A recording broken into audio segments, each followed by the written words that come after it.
வாழ்வோம், வாழ வைப்போம். சித்தர்கள் அருள்குடி அறக்கட்டளை குருமா அப்பன் அவர்கள் அருளார். அவரது சீடராகி சாமி லட்சுமணராஜ் எனும் அவரிடம் கற்ற கலை உயிர்ப்பு தியான யோகா உடம்பையும் உடம்பான பக்குவப்படுத்துறது. இது ஒவ்வொரு தடவையும் சொல்லிட்டு இருக்கிறேன்.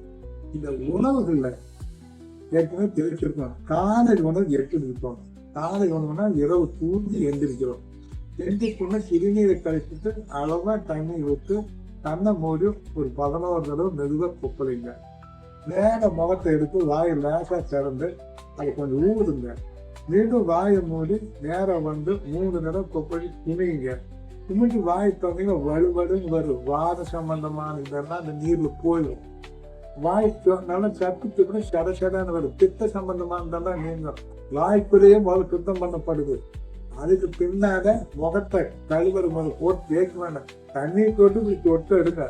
அக்கு பிரஷர் மாறுறது கண்ணெல்லாம் நல்லா தெரியும். தொடச்சி எடுத்து போட்டு அப்புறம் நீர் ஆகாரம் பழைய சோறு தண்ணி. உங்களுக்கு சாப்பிட செய்யணும். வெறும் பச்சை தண்ணி காய்ச்சாத தண்ணி 11 வாய் அளவா ஊற்றி கண்ணை மூடி 3 தடவை முழுங்க. 11 வாய் தண்ணி குடிங்க.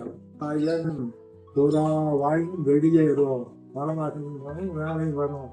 கண்ணு பளிச்சுன்னு தெரியும். உடல் சுத்தமாகும். உடல் சுத்தமானாலே உடல் சுத்தமாகும். ஆகவே இந்த பக்குவத்துல காலை உணவு மென்மையான உணவு எப்படி குளிர்ச்சியான ஒரு அதாவது கூழ் டைப்பில் குடிங்க. கொஞ்சம் நல்ல பலன் கொடுக்கும். பலவித மாவுகள் வந்துருக்கு. அதை கொஞ்சம் கரிமா செஞ்சு சாப்பிடுங்க. காலையில கூடுமான வரை எண்ணெய் பதார்த்தங்கள் ஆகாது. நன்றி, வணக்கம்.